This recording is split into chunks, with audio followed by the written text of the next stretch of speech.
Vaivasvata, tem Forri, tem Pitágoras, tem Aminox 4, tem Manco Capac, Quetzalcoatl, todos esses que já todos esses então, precederam. sempre vêm e escrevem alguma coisa na língua que é a tônica, né, do ciclo. Pois bem, o conteúdo, a tônica do ciclo, né, o conteúdo do presente e do futuro, que hoje não é dado nem aos adeptos terem acesso, Sim. certo? E que guardado em um lugar reservado, ele foi todo escrito em brasileiro. Ah, meu Deus do céu. Todo, da primeira à última linha, escrito não é em português, em brasileiro.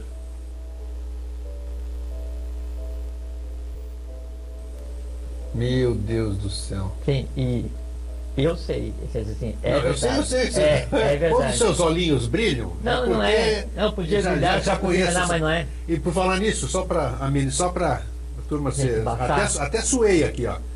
Me diz uma coisa. Qual é a língua mais parecida com agartino? Daqui da superfície, qual é a língua mais parecida com o agartino? Se pressupõe que eu saiba alguma coisa de se agartino. pressupõe e responde pressupondo. Responde e pressupondo. Responde e pressupondo qual é a mais parecida. É que é interessante, assim, porque eu tenho algumas frases agartinas, tudo, e eu acho interessante que é assim, então. Então a gente pensa que parece tipo latim, alguma coisa assim, não sei. Não, é um pouco diferente. Dizem, né? Assim. Dizem. Então é assim. Então você tem os idiomas ocidentais, né? Aí você tem os idiomas orientais, e você considera como o idioma mais antigo, né, o que seria o sânscrito, que foi o idioma no qual foi dado o conhecimento quando Manu criou a raça semita, a raça ário-semita, né? Seria até mais lógico, né, que o sânscrito fosse 1 milhão de anos mais parecido com a linguagem 1 milhão de anos mais ou menos. Só que antes disso tem a linguagem atlante, né? Sim. E o fenício deriva da linguagem atlante. Então o fenício misturado com no hindu seria o pai e mãe das próprias línguas faladas hoje, né? E aí, então, Blavatsky, quando escreveu a Doutrina Secreta e a Teosofia, eles citam que o idioma mais antigo que existe, que é chamado idioma, ou a língua dos deuses, é o Senzar. Senzar, S-E-N-Z-A-R, né? S-E-N-Z-A-R, procura aí, Isso, anota aí para procurar. E é em Senzar que está escrito o livro do Kyuté. Sim, o Kyuté que fica guardado no Tibete, né? Não, nunca veio para o Ocidente, porque assim. Sim, mas eu já li a respeito do Kyuté. Comentários do Kyuté geraram as instâncias do Dzyan, comentários das instâncias do Dzyan subsidiaram Blavatsky toda a teosofia para mudar o conhecimento humano, para se ter uma ideia do que seria o Kyuté. Kyuté é escrito em folhas petrificadas, né? E guardados até hoje. De Moisés, né? Isso é uma coisa muito interessante, a gente pode falar outro dia. Porque, outro dia. Porque tem a ver isso aí, a forma como é escrito na pedra. Nós já falamos quando nós falamos os 10 mandamentos agartinos e os 10 mandamentos tem a ver com o fogo e a forma como o fogo se manifesta, como é que escreveu na pedra. Nós podemos voltar ao tema. Só que a pedra tem a ver com a própria pedra cúbica e a pedra filosofal, que são os dois opostos da evolução. Bom, voltando então ao livro do Kyuté. Depois vamos voltar para Badesia. Vamos voltar para Badesia, senão a gente não vai conseguir chegar no hoje. Já passou meia hora que tá vendo? Então assim, o Kyuté, então ele é guardado ainda hoje em determinados locais no Tibete, né? E de tempos em tempos ele é movido de um local para o outro, né? Preservado pelos mesmos lamas, esse tipo de coisa assim. Só que daí antes do Senzar, né? Tem uma outra linguagem que é chamada, que é o Vatan. Vatan, também já pesquisei. Encontrou? Encontrei. Vatan é chamada a língua dos pássaros. Sim. E o domínio do Vatan te dá o domínio para conversar com qualquer ser existente. Sim, mas só encontrei informação, porque eu não encontrei alfabeto, não encontrei nada. Pois é. Infelizmente, né? Não, talvez felizmente, né? Eu saí falando Vatan hoje, é a ordem natural. Mas tudo bem, né? Mas eu sei que tem gente que fala e aí eu ia encontrar. Tem gente ainda que sabe. Mas a linguagem agartina, né, ela assim, são um conjunto de letras que se movem, né? E na medida em que a letra se move, ela emite um som, então a escrita fala contigo. Vamos voltar para o Badesia que tá só de uma outra informação então. Aí assim, meu Deus, eu imagino, eu sei. E por exemplo, quando se escreve uma letra em agartino, também dizem, né? E quando se escreve a letra seguinte, aí as duas letras se unem formando uma forma geométrica. Então às vezes você olha numa inscrição rupestre o que dita rupestre, né, um símbolo que não tem nada a ver, é porque as letras elas se unem por conta dos sons, né? E aí quando você vai falar o agartino, ele sai assim, daquele jeito. Sai daquele jeito, né? Meio assim, meio musicado, um negócio assim. Às vezes que é a letra que fala. Pode parecer que são absurdas as perguntas que eu faço, mas tem uma razão. Para mim nunca são. As pessoas que estão em casa. É porque a gente leva isso muito a sério. Isso, as pessoas que assistem, eu tenho certeza que a gente entra numa simbiose aqui, acredite ou não, então a gente está todo mundo junto. Você que está em casa, você que está aqui, todo mundo que está no estúdio aqui também. Então, muitas vezes o que a gente fala aqui, por mais incrível que possa parecer, dá muitas respostas para as pessoas que estão em casa e para nós mesmos aqui. Porque a gente encontra explicação que a gente não encontraria em lugar nenhum. De repente tem esse, puxa vida, então esse negócio que eu já vi alguma coisa parecida, uma coisa se juntou com outra e deu um som. Estou falando uma coisa hipotética. Puxa, tá lá aqueles dois ali falando exatamente isso. É pra gente ver assim que a realidade humana, ela assim, não tem nada a ver com o que a gente entende como dia a dia. Por assim, Cabral, quando veio para cá e foi descer em Porto Seguro, veja como é que é interessante. Primeiro, quando então Amenófis IV, que era um rei divino, ele tinha 2 ministros, 2 colunas, né, e que eram o próprio Cabral e Colombo. Tá? Aí depois eles vêm e fazem aquela festa toda lá na Europa tal e resolvem vir para cá participar desse processo aqui do descobrimento do Brasil, quer dizer, trazer a mônada ibérica para cá, né? Aí Cabral, quando desce em Porto Seguro, então ele vem e traz uma pedra que tem a ver com a própria Atlântida e que viria a ser usada em 424 anos depois da chegada dele aqui no Brasil. Ele traz essa pedra e leva para Itaparica e entrega para determinadas pessoas. 1924? Não. Em 1500 Cabral traz e leva em Itaparica. 424 anos depois, você falou? Exatamente. Tá. Isso. E aí você chega em Itaparica era a região, assim, o centro dos tapuias, que detinham um conhecimento esotérico muito grande, e o chefe daquela região se chamava Taparica, Morubixaba Taparica, né? E aí o Taparica, a filha do Taparica foi a que casou com o Caramuru. Sim. E aí então o Caramuru, ele foi o primeiro europeu a pisar no Brasil, a se estabelecer no Brasil, porque ele veio na Caramuru era europeu. O Diogo Álvares Correia, o Caramuru. Ele foi chamado de Caramuru, que é Moreia, não tem nada a ver com o cara que gosta de fogo, negócio assim e tal. Só que daí ele veio com função manúsica, porque daí ele então, como o primeiro branco a vir para o Brasil, depois da questão dos fenícios, então ele naufraga na costa e com mais alguns, aí os tapuias, por mando do Morubixaba Taparica, matam todos, menos o Diogo Álvares Correia, que tem o mesmo sobrenome do Pedro Álvares, porque é Diogo Álvares Cabral Correia. Não sabia do Correia? Correia? O Cabral tinha Correia? Não. O Diogo, o Caramuru, tinha o sobrenome do Cabral. Ah, sim, tá. É porque o Cabral, sim, ele era um Kumara e ele veio com a função específica, ele veio para cá, descobriu o Brasil, entre aspas, aí foi para 2 lugares na Índia, voltou para Portugal e ficou no anonimato até morrer, ou até sumir, né? Então, aí vem o Caramuru, não é? O Diogo, aí o cacique dá a filha dele pro Caramuru, então eles casam e começam a ter uma série de filhos, né? Que é ali que se iniciou a verdadeira raça brasileira do ciclo atual, que quando o europeu veio se mistura com uma princesa, né, de origem tapuia, né, que tem a ver com tupi, que é misturado com caio, que é misturado com fenício, que é um rei atlântico. Isso que dá a raça brasileira.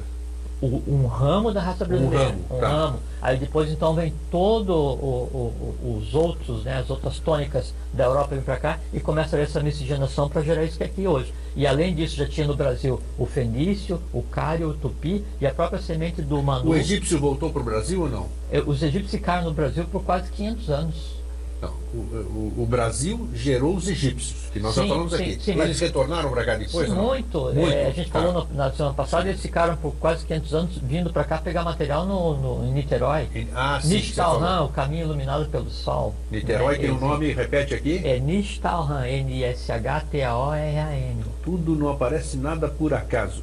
E por falar nisso, naqueles que eu estava te falando lá nos bastidores, o que eu andei lendo ali, que nós abordamos um programa aqui, mas ele não saiu como eu queria que saísse na época, talvez não era para sair como eu queria, a etimologia das palavras. Ah, sim. É impressionante. Tudo, todas as palavras que nós falamos, tudo que está escrito em algum lugar, tem um outro ou verdadeiro sentido, né? A composição delas é uma coisa maluca, que você Não. interessantíssimo. Por exemplo, os cários, quando eles criaram aqui no Brasil aí a Federação dos Cários, né? É entusiasmante você. E aí então os cários eles pegaram e criaram castas, né, de pessoas que lidavam com o artesanato. Sim. Né? Então, dependendo do tipo de coisas que você fazia, que aquele parte da população fazia, então ele tinha um nome. E aí tinha uma casta que era pana ou pasto, alguma coisa assim, que era quem fazia a lista dos materiais, madeira e tal. E aí disso que deriva o cardápio. Cardápio. Deriva desse pessoal que era encarregado de fazer uma lista das coisas que Mas podiam. é impressionante, eu vi então, ali. E se pegar assim, qualquer nome, qualquer coisa do Brasil que tenha até cara o na nome frente, do Brasil que nós estávamos falando. voltamos a Badesir então. Vamos voltar a Badesir, porque aí você vai ver como é que aparece então, o nome Brasil, que não tem nada a ver com o pau-brasil. A história diz que, bom, Brasil nas tradições antigas, né, até tem depois a gente tem, se der tempo, o grego, a parte de leitura. O que é que tem aqui? Tem uns nomes aqui aí não tinha jeito de vir sem colinha aqui, porque aí. Não, é que para não deixar de falar, né? Aqui, grego, ó. Veja. Deixa eu ver aqui. Bom, aí então é assim. Tem razão. Acabei de falar nisso e aparece aqui, tá? O que é? Não, depois dá uma lidinha rápida em tudo. Tá, mas então o Brasil ele era conhecido já desde a época da Atlântida por um nome ligado à questão da magia, depois esteve ligado à questão das 7 cidades, esteve ligado à questão da Agartha, bastante coisa. E o Brasil sempre foi conhecido como terra do fogo, né, do fogo do espírito. Sim. Né? E em sânscrito, fogo é Agni, A-G-N-I, Agni. Então o Brasil era terra de Agni, terra do fogo. Entende? Assim que eles conheciam essa região. E isso aqui era a Terra do Fogo. E aí a Ilha Imperecível, Ilha das 7 Cidades, esse tipo de coisa assim, tem uma opção de coisa. Quando o Badesir veio para cá, e aí então fundou essa grande federação que unia fenícios, cários, tupis, né, e o que já tinha de egípcios assim, aí então isso aqui era conhecido como Terra de Basir. Terra de Basir, Ies Brasil. Então tinha, na Escandinávia tem lenda sobre uma ilha chamada Ies Brasil. Ies Brasil? E com a grafia brasileira. Aí então aqui era a Terra de Basir. E os locais então chamavam isso aqui, a tradição indígena, era Terra de Basir. Né? Quando vieram os europeus, isso aqui passou a ser de Terra de Basir para Terra de Brasil. Sim. Né? Brasil de brasa, de Agni, de fogo. Como tinha madeira Brasil de brasa, de Agni, de fogo. Isso, como Brasil. tinha. Brasil, De um Brasil, um braseiro, uma coisa assim. Brasil, um braseiro se escreve Brasil, que é B-R-A-S-L, que é o nome do país. Tá. Então o Brasil era o local das brasas, era o local da incandescência divina, era o local Agni. do fogo, Agni. Agni. E lembra da tradição dos Vedas, que daí Agni é o bebê. Daqui a pouco vamos desmistilizar, tirar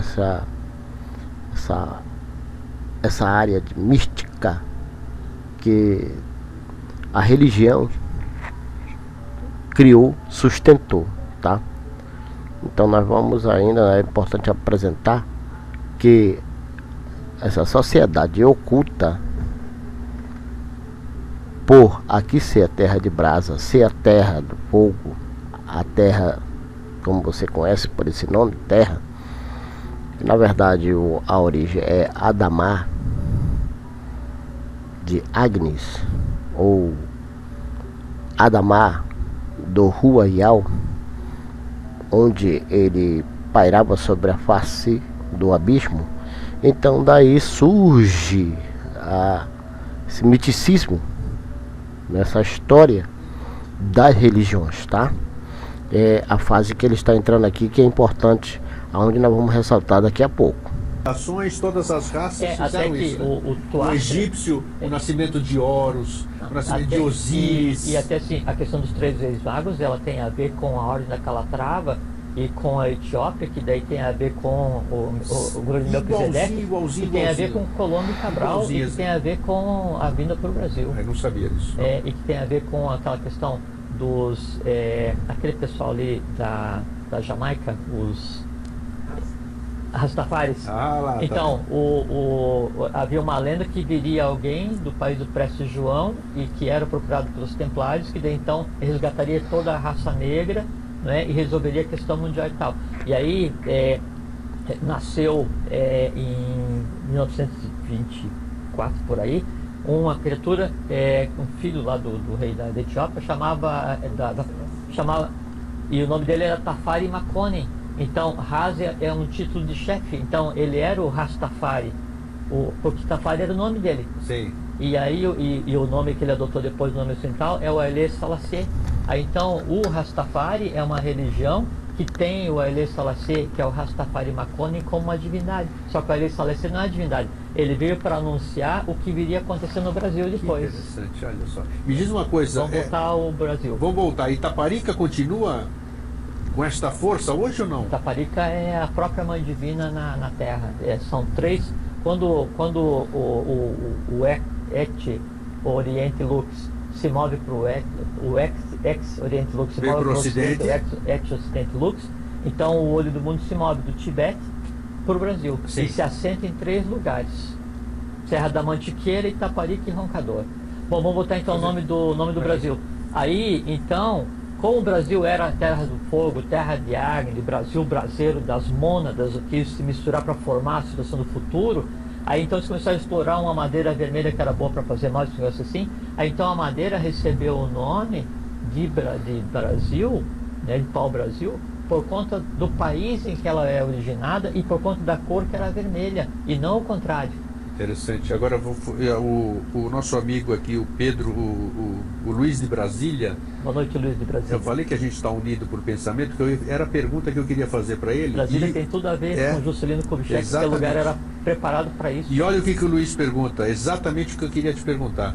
E ele trouxe a deixa. Se eu souber, eu respondo. Tranquilo, sobre Pero Vaz de Caminha. Qual a procedência de Pero Vaz de Caminha na história de Pedro Álvares Cabral? Não, assim... O Pero Alves, eu ia perguntar sobre o Pero Vaz de Caminha. Ele tinha a função de escriba.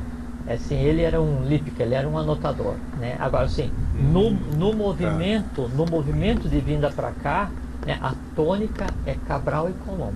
E Vasco da Gama? Era só um navegador também? Pero Vaz de Caminha foi um lípica, já é interessante, já sabemos que ele foi um lípica. Não, ninguém é um lípica, ele tinha a função de anotador. De lípica, tá. Até porque lípica é uma hierarquia chamada arrúpica, ela não tem forma, então ela não toma forma humana, perfeito. Que são seres que anotam o karma. Eles anotam as tendências positivas. Então ele era um anotador. Então o trabalho dos lípicas é que diz qual é o karma que você vai ter, que eu vou ter, caso a gente tenha esses negócios ainda. E o Vasco da Gama? Ele foi um navegador, ele tinha alguma função? A escola do Infante Dom Henrique de Sagres, que tinha a ver com a Ordem de Maris, é uma coisa muito interessante, sim, que a Ordem de Maris, ela antecede a própria fundação dos Templários, que a gente vai falar já agora, que tem a ver com o Brasil. Tá. E aí, em determinado momento, então, na escola do Infante Dom Henrique de Sagres, ele forma uma turma, eu acho que eu trouxe anotado em algum lugar aí, e tem até, assim, quem era bom aluno, que era um aluno, e Cabral era aluno mediano, né? Mediano, geralmente os medianos... Ele se forma com distinção, né? Mas não com alta distinção. Então toda a turma que foi formada naquele período, né, cada um tinha uma função específica, né? Tinha o mapa de onde tinha que chegar, né? E tinha o prazo em que isso tinha que ser feito, né? E aí todos eles saíram da mesma turma. Tá, e vamos para pegar hoje ainda, para você acabar de falar. No Brasil. No Brasil, só quero falar de José de Anchieta antes disso. Onde é que ou ele não entra ainda na história no momento? Não, ele entra em seguida. Em seguida, então tá bom, vamos seguir a ordem cronológica. Ele entra então. em seguida. Vamos lá. Temos 15 minutos. Temos. Bom, aí então, o nome do Brasil vem de Badesir, né? E aqui então era assim, a civilização humana no seu apogeu, preparando a próxima existência da divindade. Só que enquanto isso estava acontecendo aqui, o mundo estava girando como agora. Né? Então, vários seres representativos do governo oculto do mundo, né? E de hierarquia interessante, né? Eles começaram a conduzir os povos e fazer o papel que tinham que fazer, fraternidades, ordens secretas, uma porção de coisas. Então, nessa época, até eu trouxe marcado aqui, então assim, a gente tem a ordem dos Trachumarutas, que é de onde derivou o conselho da maçonaria, né? Sim. Que é na época da própria Atlântida. Depois tem a ordem do dragão azul, dragão vermelho, e o dragão dourado, e depois ela vem acontecendo. Para você ter uma ideia, para você ter uma ideia daqui, dá licença um pouquinho, da antiguidade, então, assim, depois da ordem do Sol, que é a ordem dos Soros do Peru, onde depois esse movimento vindo para o Brasil, ou antes daqui, aí a gente teve a ordem dos Quixus, entre Aimorés e Guaranis. E o Guarani, né, ele não é um povo separado. O Tupi-Guarani, o Tupi-Guarani, é porque Guarani, Gará, né, em Tupi, né, em língua cária, é armadura. Então o Tupi-Guarani é o guerreiro, o Tupi-guerreiro. É a mesma raça. Então tinha uma ordem, né, de cavalaria chamada Ordem dos Guaranis. É só para ter uma ideia, então, que a gente citou aqui a Ordem dos Templários, né, e depois a Ordem da Rosa Cruz. A Rosa Cruz já é bem mais agora. Bem mais para frente, e a maçonaria também. A Ordem de Maris, ela está na posição 27 dentro dessas 33 ordens do ciclo. E hoje nós estamos na Ordem de Ararat, né? Ainda vivemos na Ordem de Ararat, não? Recém vivemos na Ordem do Ararat. Recém? Recém, tá. Eu pensei que a gente estava entrando na Ordem de Maitreya. Não, a gente está há 4 anos na Ordem do Ararat só. Só 4 anos? E quanto tempo é cada ordem? Ou tem tempo ou não? Aí depende da lei. Depende da lei. Tá bom, tá respondido. Tá bom. Então, voltamos ao Badesir. Então, isso aqui era o apogeu, né? Então, todas as ordens que estavam trabalhando ao redor do mundo se referenciavam ao Brasil. Sempre apontavam para o Brasil. Como sempre foi, né? Sim. Como é no caso lá, a luz é Kut. Kut é o nome oculto da Grande Pirâmide, né? Kut como? Kut, K-U-T-H. K-U-T-H, K-U-T-H. Kut. Não é Central Única dos Trabalhadores, não. Não, é porque a Grande Pirâmide, ela tem o formato que a gente vê e ela tem o mesmo formato invertido. Sim. E aí embaixo, então, que se processavam os mistérios egípcios, né? Que a escrita egípcia tem o hierático, o demótico e o hieroglífico, né? E é para o sacerdote, é para o povo e é o comercial, né? Então lá se professavam os mistérios desde o primeiro rei Atlântico, Osíris, até quando tudo migrou para o Brasil, né? A mesma coisa em relação aos hebreus egípcios aqui. Sim. Bom, voltamos aqui para o Brasil. Então aqui está aquele apogeu. Aí o que acontece? Acontece uma interrupção nesse processo com a morte de Etibal e Equibalbel na Baía da Guanabara. Sim, né? falamos isso semana passada. Aí Badesir volta do Rio de Janeiro para Salvador, um tempo depois ele morre. Aí a gente sempre interpreta assim, mas por que aconteceu isso? É que ali ela tem passos, né? Então, feito o que tinha que ser feito aqui no Brasil, aí isso aqui é como você pegar, fazer um pão, botar fermento e deixar crescer. Sim. Aí então, do ponto de vista humano, isso aqui entra no processo de desarrumação. Então, todas essas ordens que estavam atuando aqui, toda essa grande confederação de povos que estava agindo no Brasil, ela começa a se desmantelar, começa a se desmanchar, né? Mas no se desmanchar, o que acontece? Se fundem caios com tupis, com fenícios e com os atlantes originários daqui, né? E cria uma massa de gente pronta para o que viria a seguir. E aí a tônica sai daqui e se move. Que ano que seria isso? Volta aí de 840, 835 antes de Cristo. Mas nós já tínhamos zerado, você voltou Não, ao tempo? é porque a gente está contando de Badesir. Ah, tá. Badesir é 850 antes de Cristo. E aí então, o Brasil ele fica assim, fora desse contexto, aparentemente, né, até quando vai haver o próximo movimento aí no ano de 1500 e com o ano zero também. Só que nesse intervalo de 850 até o zero ou até o 1500, o ir e vir de todas essas raças para cá é constante, porque era o habitat deles aqui. Aí gregos... Então tudo isso aí que precedeu, vamos trazer para a história que o povo conhece, vamos dizer, que é a história do Brasil, sem colocar o secreta. Então, tudo isso aí que nós estamos falando seria até o 1500, é uma preparação para o que haveria de se iniciar. A preparação, o na que verdade, precedeu isso tudo. A preparação foi até o ano que a gente conceitou como ano zero, né? Sim. Depois aí inicia esse processo do Nazareno, do Joshua Ben Pandira, né, na Palestina, que é o Jesus da igreja. Então, quando ele vem lá, então a tônica que antes existia aqui com o Badesir começa a vibrar lá. Relevante. Esse movimento que eu te falo, então é assim. Aí saiu daqui e voltou para lá, então. Foi para lá. Exatamente. Foi para o Oriente de novo. Foi para o Oriente de novo, porque aqui estava maturando, esperando o que viria, porque lá não estava pronto para se misturar com aqui. E agora o processo também está inverso de novo, está todo mundo porque depois de lá, isso migra para o Tibete, e tanto é que é o seguinte, aí por volta do ano Quer perguntar? Pega o embalo aqui, se o Luiz de Brasília, de novo, pergunta se a Blavatsky fez alguma referência a esses fatos ocorridos no Brasil. A Blavatsky, assim, primeiro toda a teosofia, toda a questão teosófica, ela aponta para a sequência, e ela diz que por volta de 1800 haveria de vir um discípulo mais preparado que ela e autorizado para dizer o que a ela não foi permitido. Perfeitamente, a gente sabe a que se refere, né? Sim, sabemos. José Henrique de Souza, professor. Professor. Que tem muito a ver com Brasília. Sim. Né? Bom, então aí esse movimento ele aponta pro Oriente, né? E aí então surge lá o Joshua Ben Pandira, o Jesus da Igreja, com o irmão dele, aquela coisa total, e ele daí ele nasce, passa por ter nascido, mas não é, ele vem de determinado lugar, assim Sim. como Colombo, assim como Cabral. Sim. Né? E aí então ele fica um período ali em Palestina, depois ele vai para a Líbia, depois ele vai para o Egito, depois ele vai para a Índia, lá para Srinagar.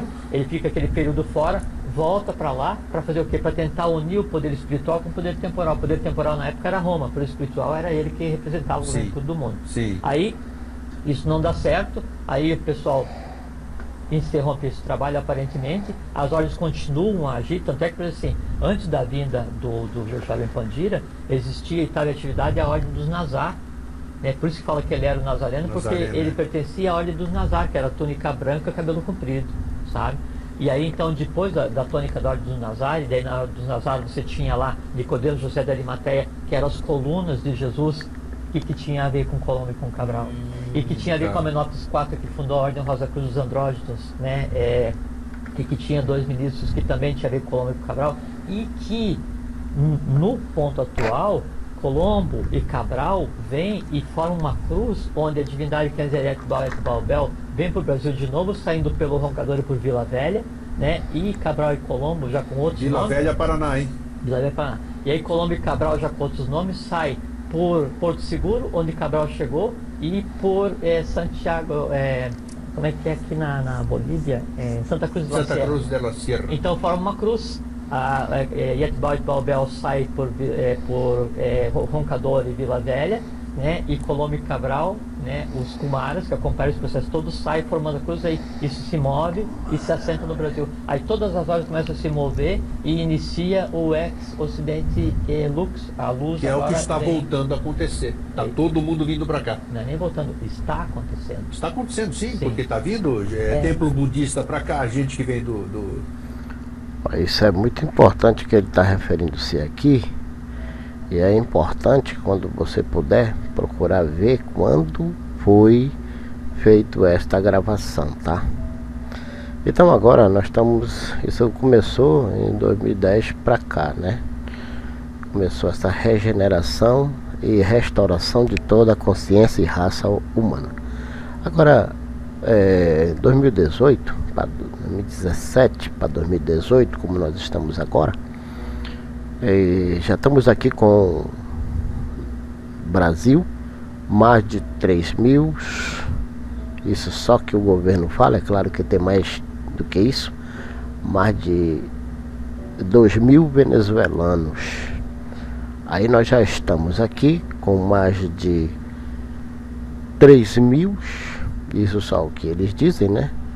Claro que tem muito mais, porque já moravam aqui uma boa parte, mas vieram de navio, porque foram expulsos de sua terra os assírios, né?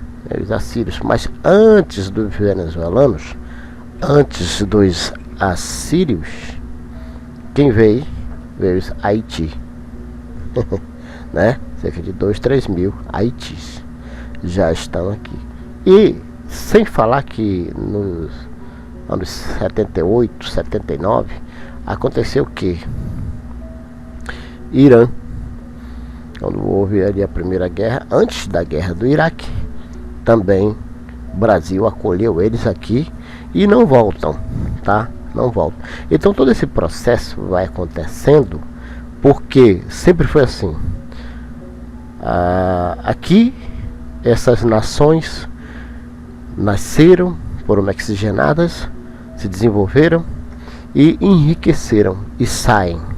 E quando há um problema em sua terra, em sua pátria, né, lá onde eles escolheram para viver, o que eles fazem?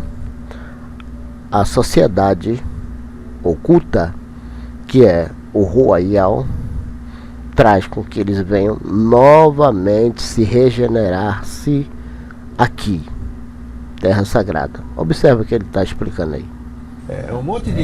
A maior parte dos monges tibetanos que daí vinham trabalhar no Brasil, eles passavam por um processo de aprendizado de português. Exato. No Rio de Janeiro, em determinado lugar. Por a nossa língua. Era e é de lei que quem está ligado ao governo oculto do mundo, aos ditos mistérios, em todas as ordens do mundo todo, eles têm que aprender o português do Brasil, o brasileiro. E nós vamos fazer um programa especial, como eu já falei. Um programa especial não, um assunto especial. Governo oculto do mundo, não sei quando. Porque para a gente diferenciar o governo oculto do mundo e os conspiradores... não tem nada a ver. Escreve que não tem nada absolutamente a ver. Ó, é isso que eu estou aqui acolá, tentando lembrar, que quando fala governo oculto, a pessoa já pensa logo em maçonaria, satanismo, Rassatã, Beelzebu, governo oculto. E não é, cara, não é nada disso. Já para adiantar para você, você vai entender que o governo oculto é o que administra, que rege, que cuida, que se não fosse nós termos esse cuidado, o qual esta dama, desde que existiu há bilhões de anos, foi cuidada por ele, certo? Então, esse governo oculto, existe sempre seres que, digamos assim, iluminados, seres capacitados, não porque quiseram ser, e sim porque o Royal, que é o sopro, que é o fôlego de vida, assim fez com que ele recebesse esse entendimento, essa clareza de conduzir a raça humana para isto. Então, enquanto nós estamos aqui comentando e falando desde 2010, agora 2017, falando sobre isso, um governo continua trabalhando, enquanto existe um governo oculto que nada foge da mãos e nem da direção dele. Este governo aqui você precisa conhecer, é que você tem que prestar muita atenção para entender quem é esse governo oculto, tá? Nosso negócio é esclarecer. Então nós vamos fazer um programa especial, nós vamos falar sobre o que é o governo oculto do mundo, que não tem nada a ver com o governo oculto do mundo, que todo mundo conhece, conspiradão e essas coisas. E ver assim, o movimento que leva a surgir a Ordem dos Templários em 1118, e que depois deriva para a Ordem de Avis, e que daí para a Ordem de Cristo, para a Ordem de Malta, que tinha a ver com a Ordem da Calatrava, que dominava a alquimia na Espanha, e a Ordem de Maris nasce lá e depois se mistura e tal. Isso tem a ver com a vinda para o Brasil, né? Porque aí essas ordens todas, elas são ligadas com a Ordem de Maris. Tanto é que assim, se diz que a Ordem dos Templários surgiu em 1118, quando o grupo dos Cavaleiros Templários vai para Jerusalém e pede para o rei Balduíno, na época, para eles se hospedarem no que eram as ruínas do Templo do Rei Salomão, né? Sim. E o Templo do Rei Salomão tem a ver com a Ordem dos Monges Construtores, né? E que tem a ver depois com a construção das catedrais, por onde passou o Graal no Oriente e por onde passou e passa o Graal no Ocidente, que são 7 catedrais no Oriente, 7 catedrais no Ocidente, feita por uma ordem de monges construtores, que depois deriva para uma ordem de Goros, da qual aquele que você falou antes era um deles, não é? Sim. Aí então, isso tudo é um movimento. E aí então, em 1098, vai falar com Balduíno, o rei de Jerusalém, Balduíno I, um ser de alta estirpe, de alta hierarquia agatina, chamado Beelzebub. Opa, vamos lá os nomes de novo? Beelzebub. Aí, a partir de Beelzebub, quando ele se manifesta, é que então dá origem ao processo que derivaria para a fundação dos Templários. E os Templários, como qualquer ordem, ele tem 3 círculos, né? Tem o que é sabido, tem o dito oculto e tem o secreto. Ainda Hoje, sim. Lógico que a maior parte das ordens tem vive só de fumaça, né? Mas mesmo assim.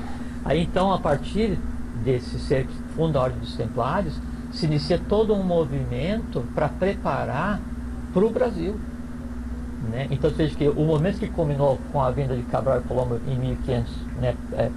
Cabral em 1500 para cá, né? E Colombo por trabalho dele, aí ele se inicia, segundo nosso conhecimento, né? Em 1098. Então eu vejo que é interessante que assim, ó, em 1100 os fenícios estão vindo para cá, buscando os tupis, os cários descem aqui, e do lado de cá o próprio Beyal Borge, governo do mundo, né, vem e vai dar início a um movimento que depois deriva para os Templários. Então os Templários adquiriram tal força, né, tal poder, então eles tinham lá na época que eles foram interrompidos na França e depois mudaram para Portugal, foi em 1314, quando eles sacrificam lá o Jacques de Molay. Então eles tinham, estima-se, 4.000 propriedades na Europa, né? Isso. E foi confiscado pela igreja. Eles estão pleiteando agora de maneira eles querem notícia. processar a igreja católica. Isso, por algo que E aconteceu o valor estimado que a igreja tem que pagar para os templários é 100 bilhões de euros. 100 bilhões de euros. Então eu quero para ver o tamanho que foi a encrenca daquela. Vamos falar nisso. Espera aí, que nós estamos em cima da hora e você falou sobre Portugal e alguns amigos portugueses me questionaram. Poxa, vocês só falam do Brasil. Não é só falam do Brasil. Nessa questão, que a gente sabe que em Sintra é um lugar muito importante, uma embocadura. É um posto representativo, são 7 no mundo, um em Sintra. O Sintra tem uma importância e relevância. Tem um Diane, um Darane, 7 Tuija, 7 Arane Druba, e tem uma ordem secreta que dá suporte a Sintra. Eu prometo que na continuidade do quarto episódio da História Secreta do Brasil, nós vamos começar por essa questão. Vamos falar sobre esses 7 pontos, para depois isso, só para esclarecer também, para que não fique um mal entendido com os nossos irmãos portugueses. Porque todas as ordens secretas do mundo hoje, elas se reportam a 7 grandes pontos. Assim, a partir dali sai a teia. E esses 7 se reportam a um. Né? E Sintra é um desses 7. Sintra é um desses portugueses, Portugal, então tem muita importância. Tanto é assim que a origem de Portugal, né, Portucali, tem a ver com Ulisses, né, e tem a ver com Urgardan, que é um Manu que saiu da Atlântida para preparar aquela região, para depois, então, quando viesse assim, o ápice dos elementos da Mona na Europa, ele daí sairia para cá. Então, tudo é preparado com dezenas de milhares de anos de antecedência, e sempre apontando para o Brasil. Tudo tem a sua importância, nós vamos falar sobre isso. Jorge, felizmente ou felizmente, tudo bem, tá aí, nós temos que seguir o que nós temos falado, não falamos quase nada. A gente está parado ainda no ano 0, paramos hoje, não? O que nós vamos fazer na sequência, então, no quarto episódio? Falar do 0 até o descobrimento. Até o descobrimento. Então, perfeito. Já tem muita coisa do 0 até o descobrimento? Muita coisa? Hoje não conseguimos começar, né? Mas você que fala muito, pô. Você que pergunta muito. Eu pergunto nada, tá bom. Então, Jorge, obrigado então mais uma vez. Imagina, satisfação. Bom, nós vamos também parando por aqui, certo? Já estamos com uns 45 minutos e não vou misturar, eu ia colocar um outro assunto sobre como desconstruir essa teoria de que tudo começou no jardim, tudo começou ali no Éden, tudo começou. Não, a história mostra que existiu o Éden, né, onde tudo começou, mas não com essa raça aí. Essa raça saiu daqui, assim como os egípcios, né, e as demais raças saíram daqui, Brasil, tá? E então é importante que sempre que eu coloco esse vídeo que estou fazendo agora, eu coloco, né, o assunto que ele vai tratando aqui, né, das histórias, né, assim como para você ver, colocando os links abaixo da postagem para você acompanhar, né, de cada nome que ele vai falando, cada citações que ele vai falando, para você ver a veracidade de que a história é uma história verdadeira, né?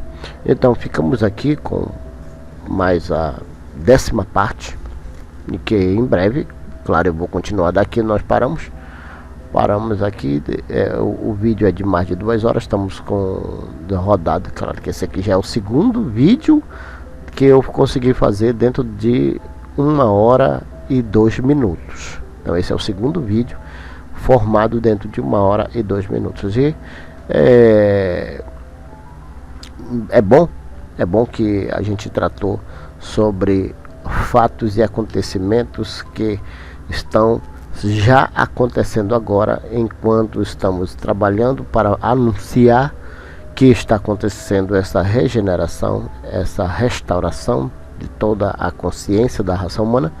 É interessante mostrar que há um governo trabalhando, fazendo com que estes povos, estas raças venham para dentro desta arca. Percebam isto, tá bom?